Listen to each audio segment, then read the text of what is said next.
Halo anak-anak semuanya, masih bersama Pak Freddy. Hari ini kita akan belajar mengenai beberapa hal. Yang pertama adalah mengenai hukum kekekalan energi.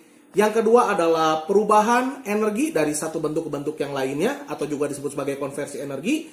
Dan kalian juga nanti akan mengerjakan latihan-latihan yang ada. Oke, tetap semangat dan tetap belajar. Hukum kekekalan energi. Hukum kekekalan energi menyatakan bahwa energi tidak dapat diciptakan maupun dimusnahkan, tetapi hanya bisa berubah dari satu bentuk ke bentuk yang lain. Ini berarti jumlah total energi di seluruh alam semesta selalu tetap.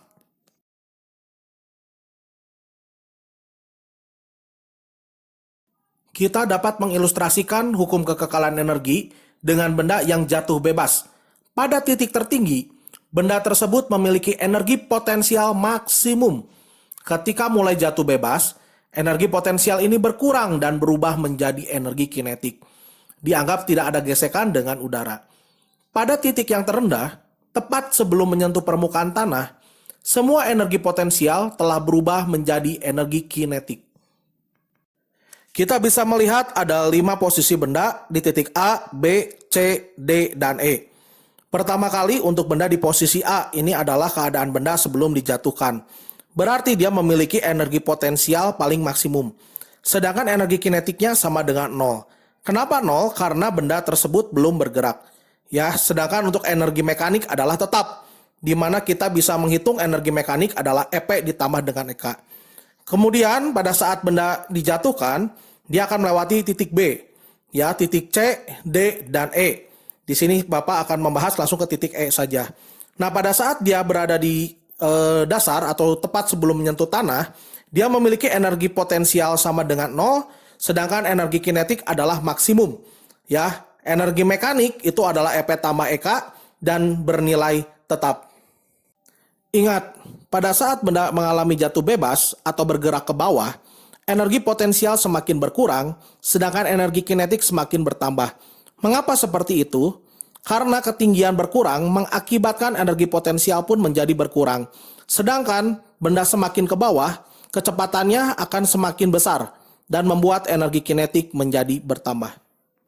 Nah, kita juga bisa melihat seperti gambar di bawah ini, mengenai rumus hukum kekekalan energi mekanik, di mana EM sama dengan EP ditambah dengan EK. Kita akan masuk untuk soal yang pertama. Sebuah benda bermasa 3 kg jatuh dari ketinggian 7,2 meter di atas permukaan tanah. Gesekan dengan udara diabaikan. Tentukan A. Energi potensial maksimumnya, B. Kinetik tepat sebelum menyentuh tanah, dan C. Kelajuannya tepat sebelum menyentuh tanah.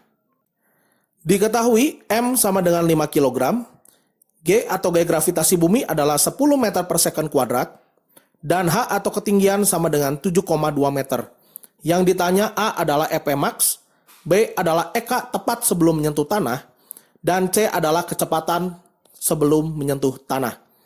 Kita lihat yang A, pada titik tertinggi benda memiliki energi potensial maksimum. Sehingga kita gunakan rumus EP max sama dengan M kali G kali H. 3 kali 10 kali 7,2 sama dengan 216 Joule. Yang B, pada titik terendah, semua energi potensial telah berubah menjadi energi kinetik. Sehingga EK tepat sebelum menyentuh tanah sama dengan EP maksimum, sama dengan 216 Joule. Dan C, pada titik terendah, kita akan hitung berapakah besar kecepatannya. Kita gunakan rumus EK, di mana EK sama dengan setengah kali M kali V kuadrat. 216 sama dengan 0,5 dikali 3 dikali V kuadrat. V kuadrat sama dengan 144, sehingga V sama dengan akar dari 144, yaitu 12 meter per second. Untuk lebih memudahkan, kita bisa membuat tabel seperti yang ada di gambar ini. Pertama adalah H ketinggian, EP, EK, EM, di mana EM sama dengan EP ditambah EK. Kita tuliskan juga ketinggiannya. Dari hasil perhitungan, kita bisa memperoleh untuk energi potensialnya adalah 216 Joule. Sehingga kita masukkan di kolom untuk energi potensial adalah 216 Joule. Sedangkan untuk energi kinetik sama dengan 0. Mengapa 0? Karena benda belum bergerak. Sedangkan energi mekanik adalah EP ditambah EK sama dengan 216 Joule. Nah, untuk ketinggian yang 0 meter bagaimana? Untuk ketinggian yang 0 meter, kita di sini akan tuliskan untuk energi mekanik adalah 216 Joule. Kenapa 216 Joule? Ingat, hukum kekekalan energi yang menyatakan energi mekanik selalu tetap, tidak berubah. Kita juga dapat mengisi untuk kolom energi potensial adalah 0 Joule. Kenapa 0 Joule? Karena benda pada saat tepat sebelum menyentuh tanah, energi potensialnya sama dengan 0, karena benda tersebut tidak memiliki ketinggian. Maka, kita bisa menghitung berapa besar energi kinetik pada saat 0 meter. Caranya bagaimana?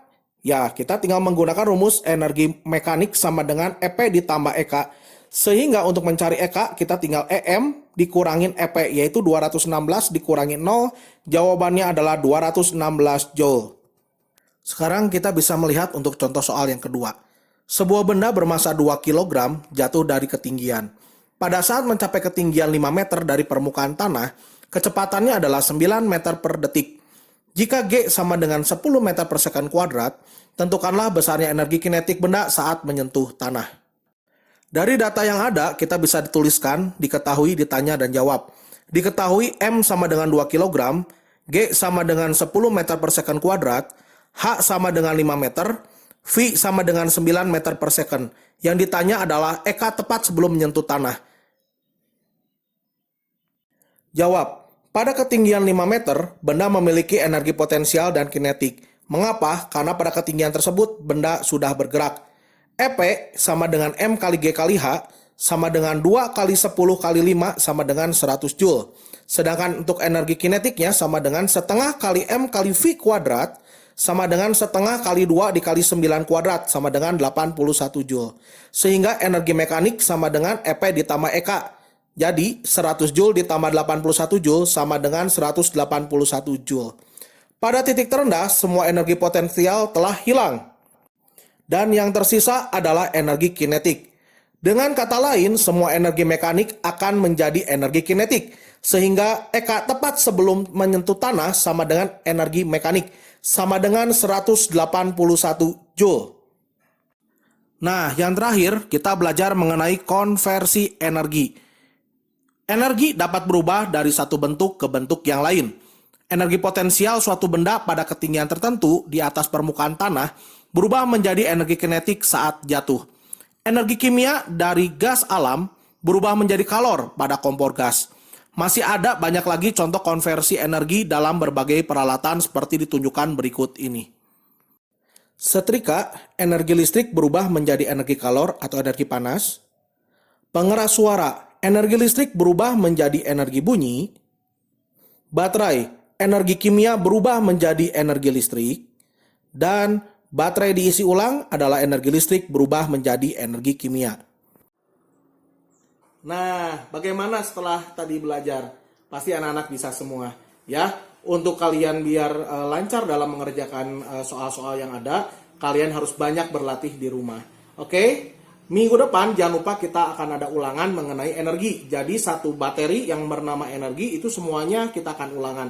Ya, jangan lupa kalian harus belajar. Energi itu apa aja? Ada pertama energi potensial, lalu ada energi kinetik, dan juga yang terakhir energi mekanik dan hukum kekekalan energi. Oke? Itu aja dari Pak Freddy. Selamat belajar. Tuhan Yesus memberkati.